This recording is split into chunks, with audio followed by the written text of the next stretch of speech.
Faut-il se lancer sur Mime, OnlyFans ou encore les deux? Si tu hésites entre ces deux plateformes, cette vidéo est faite pour toi.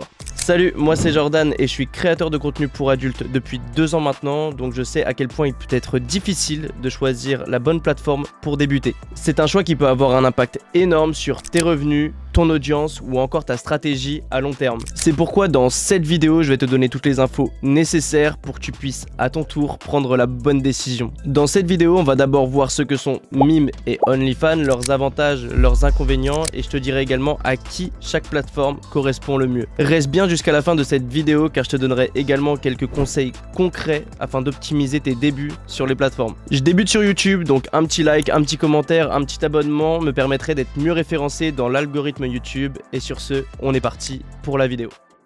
Pour commencer, il est important de bien comprendre ce que sont Mime et OnlyFans et en quoi elles se différencient. Même si ces deux plateformes te permettent de monétiser ton contenu, leurs spécificités peuvent avoir un impact sur ton choix. Mime, qui signifie Meet Your Model, donc rencontre ton modèle, est une plateforme française qui a été créée en 2019 par 2 amis, donc Pierre Garonner et Gaspard Hafner.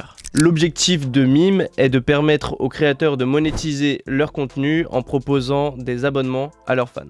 C'est une plateforme très populaire en France mais également en Europe avec plus de 14 millions d'utilisateurs et 400 000 créateurs de contenu, principalement pour adultes sur la plateforme. L'un de ses points forts, c'est la possibilité pour l'abonné de demander du contenu personnalisé au créateur, ce qui renforce la proximité avec la communauté. De l'autre côté, on a OnlyFans, une plateforme britannique lancée en 2016 par Tim Stockley. Elle fonctionne un peu sur le même principe que Mime. Les créateurs peuvent vendre des abonnements, partager des contenus exclusifs et même proposer des lives ou des messages payants. Mais contrairement à Mime, OnlyFans est une plateforme internationale connue dans le monde entier, notamment aux États-Unis et au Royaume-Uni. Elle compte aujourd'hui environ 220 millions d'utilisateurs pour 1,5 million de créateurs, ce qui est colossal comparé à Mime.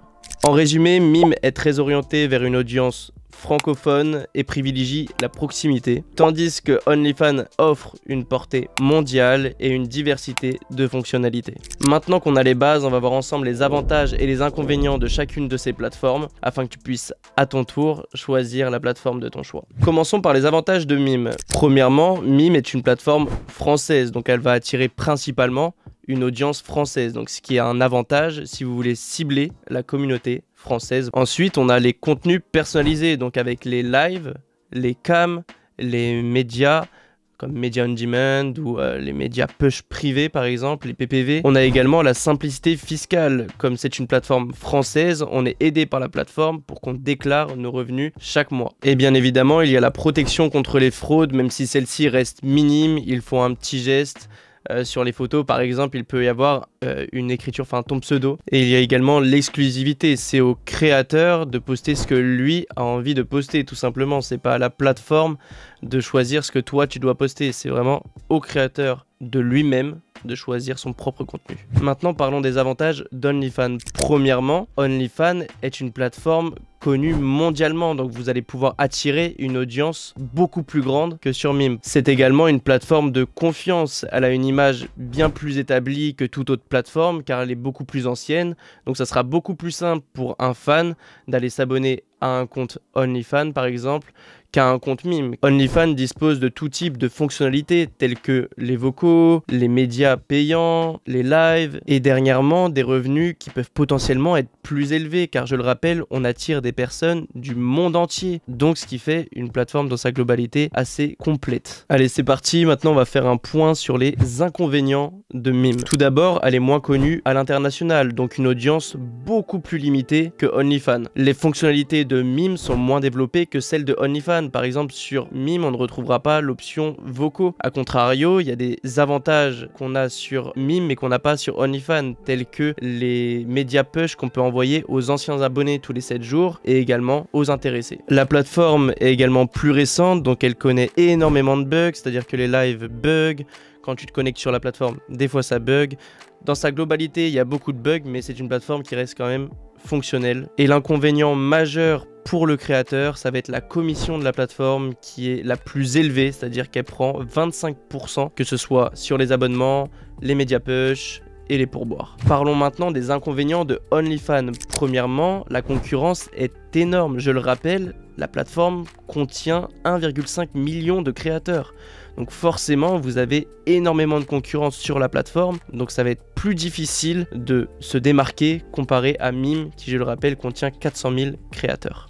Alors je l'ai quand même mis dans les inconvénients, même si ça reste minime comparé à Mime. OnlyFans prend 20% de commission, que ce soit sur les abonnements, sur les médias push, ou encore les lives, les pourboires, etc. Et je l'ai dit précédemment dans les inconvénients de Mime, mais sur OnlyFans, on ne peut pas envoyer de push aux anciens abonnés et aux intéressés. C'est-à-dire qu'une fois que leurs abonnements se sont terminés, ou tout simplement qu'ils sont intéressés par notre profil, mais n'ont pas passé le pas de l'abonnement, on ne peut pas les récupérer avec un push. Donc au moins une photo, une vidéo pour les accueillir, ce qui est très dommage. Maintenant qu'on a vu ce qu'était Mime, ce qu'était OnlyFans, leurs avantages, leurs inconvénients, faut-il choisir Mime, OnlyFans ou encore les deux? Eh bien tout simplement cela va dépendre de chacun, je m'explique. Si vous débutez et que votre audience est principalement francophone, je vous conseille de vous lancer sur Mime. C'est une plateforme idéale pour toucher une audience qui parle votre langue et vous n'aurez pas à gérer la barrière de la langue. En revanche, si vous visez une audience internationale, alors là je vous conseille de foncer à 100% sur OnlyFans. La plateforme est beaucoup plus grande et vous aurez beaucoup plus de chances de toucher des personnes du monde entier. Maintenant, si vous êtes déjà à l'aise avec la création de contenu pour adultes, pourquoi pas essayer les deux plateformes en même temps. Cela permettrait de diversifier vos sources de revenus et de toucher une audience plus grande dans différents pays. Mais mon conseil principal, c'est de ne surtout pas vous disperser. Commencez avec une plateforme, apprenez à l'exploiter un maximum et une fois, mais seulement une fois que vous êtes bien installé, vous pouvez envisager d'élargir vos horizons et tout simplement vous diversifier. Si je prends mon expérience personnelle, au départ j'ai commencé par Mime et